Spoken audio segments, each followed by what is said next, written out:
Hello everyone, my name is Goji2008 and I am joined here by... When the good morning star, how are you doing? And today we are talking about a new type of thing that we're doing on the Kaiju Quartet channel. Versus. Today we are doing the Doomslayer from the game Doom versus Mm-hmm. our own Kagami Arikawa. So, Yep.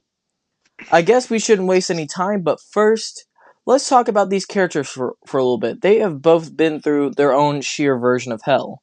Even in the Yep. quartet, some stuff that y'all haven't seen.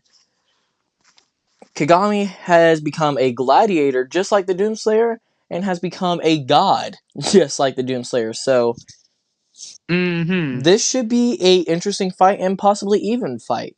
It depends on the strengths, weaknesses, abilities, arsenal, and all-out force. So, Mm-hmm. we're not going to waste any time, and we're going to start with the... Well, for starters with the Doomsday, he is let's just say a mortal version of Kratos, basically. He, dude, dude was legit saying, dude was legit 60. Well, guy who's legit around probably 60 or 7 feet tall and weigh over 500 pounds and legit and 200 yeah 227 kilograms. I think that's what it says. Now, Dubler was a space marine, and he was sent to Phomos space to basically keep the guard, basically to prevent being thrown out of hell. But when the time that happened, I can't really tell.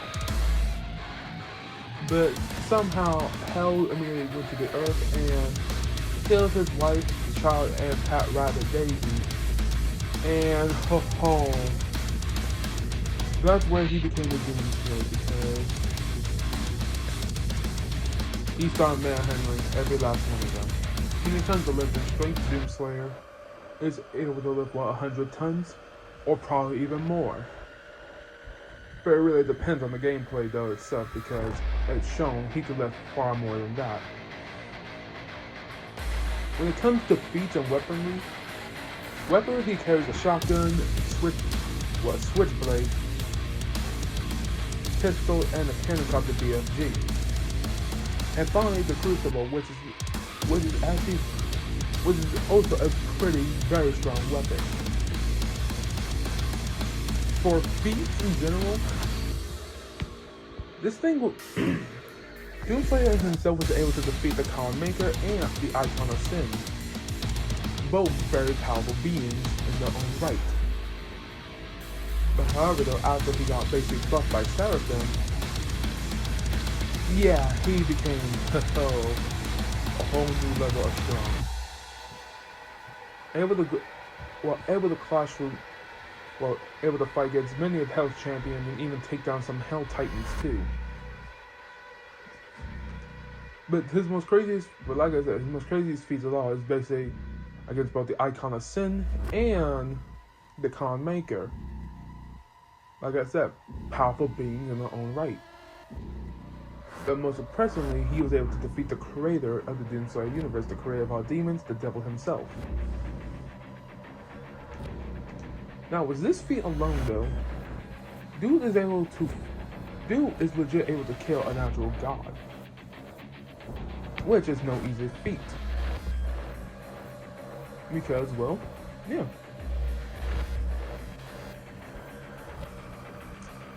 You have to manage the Archon of Sin is able to correct black hole just by existing. Yeah. Yeah, Doomframe managed to defeat that, which is crazy. But yeah, at minimum, since he was legit able to take down, to fight his way to the Dark Lord by fighting against all of Hell and then fighting against him, overall, he's powerful as hell. Dude is like no joke. But we gotta see though, can Kagami ever even have a chance against this guy? Kagami Arikawa. Born in the town of Hiroshima, Japan. Coming in at a height of 6 foot 7 inches. God less he's tall, and a width of 220 pounds.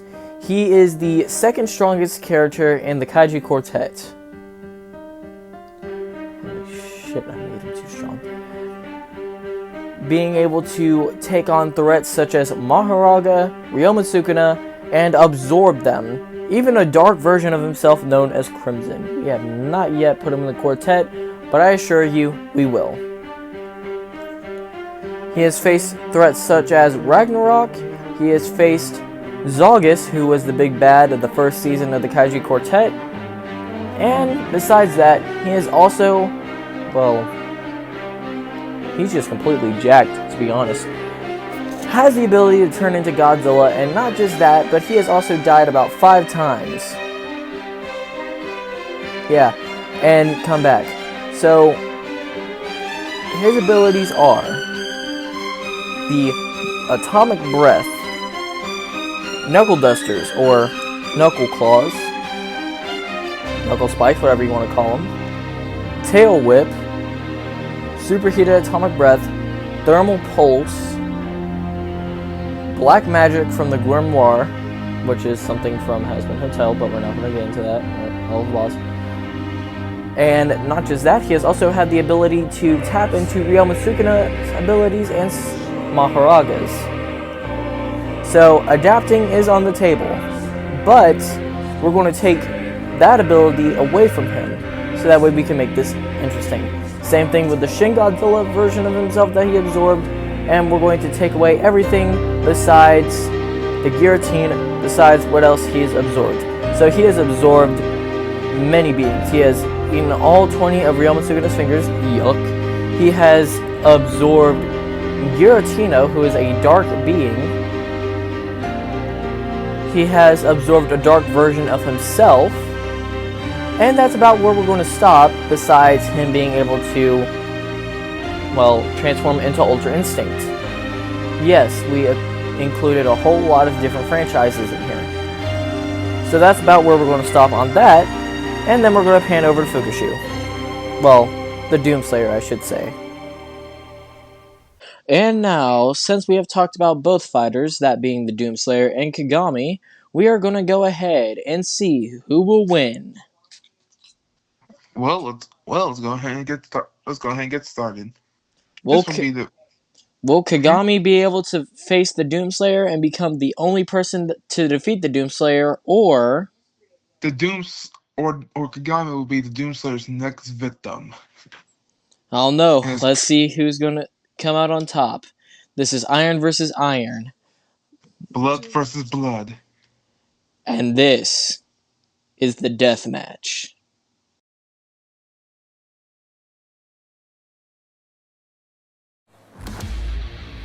Alright, so you must be the Slayer. Alright. Let's dance. Really? Guns ain't gonna have any effect on me. Let's get. Ow, my arm.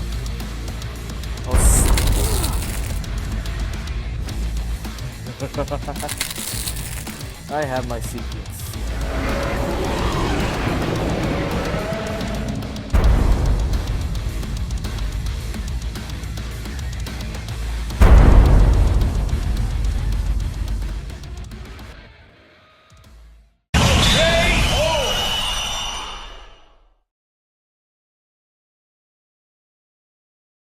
Well, it looks like Kagami got absolutely demolished.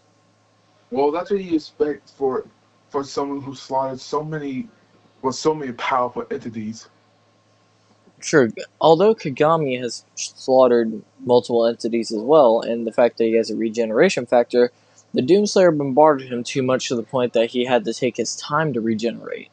Kagami isn't completely dead, but he sure didn't win this match. Yep.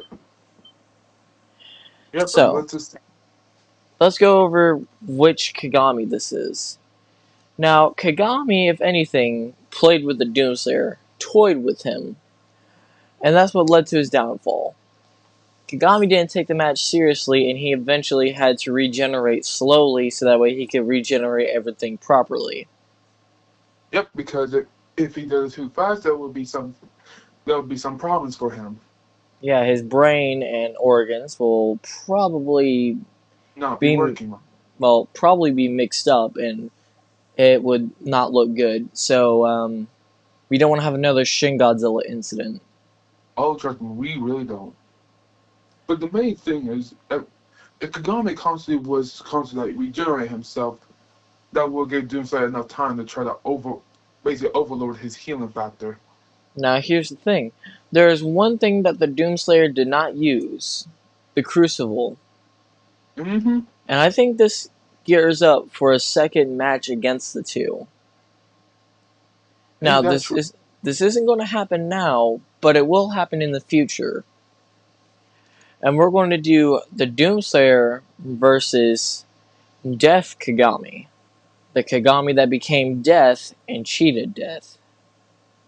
Mm-hmm. Now, if he did win against this version of Kagami, the outcomes would have been majorly different. If Kagami did not toy, he probably would have sliced through the Doomslayer's armor, and the only thing that would have helped the Doomslayer is the BFG 10,000, the Unmaker, or the Crucible. Mm-hmm. Now, if you look in the video, you'll see that the Doomslayer fired two grenades at Kagami, Mm-hmm. momentarily having him shocked. Indeed. The first one blowing up his entire body almost, and the second one blowing up half of his face, causing his face to have to regenerate. That's why his tissue is soft enough that when the Doomslayer plunged his fist down Kagami's throat, that when the Doomslayer plunged his fist down Kagami's throat, pause, Yeah, I was about to say.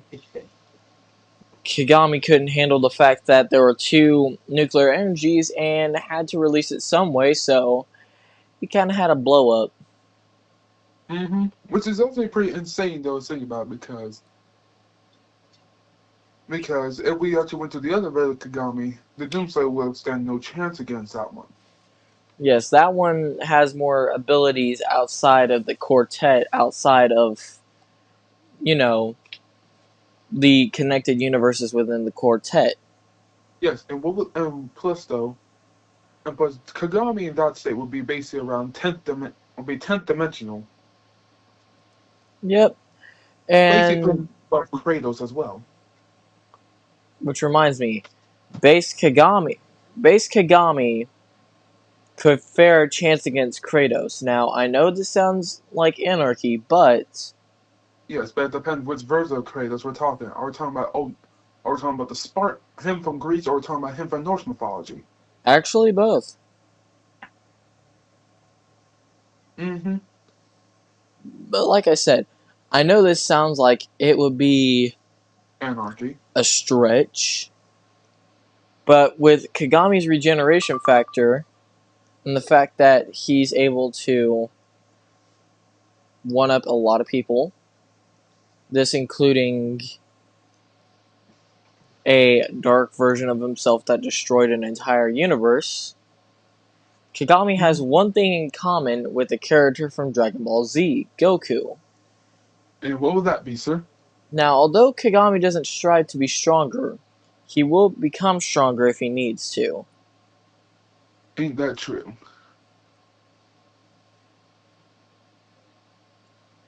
A little remnants from what Gohan is. He doesn't become stronger, but he does if he needs to. Mm-hmm.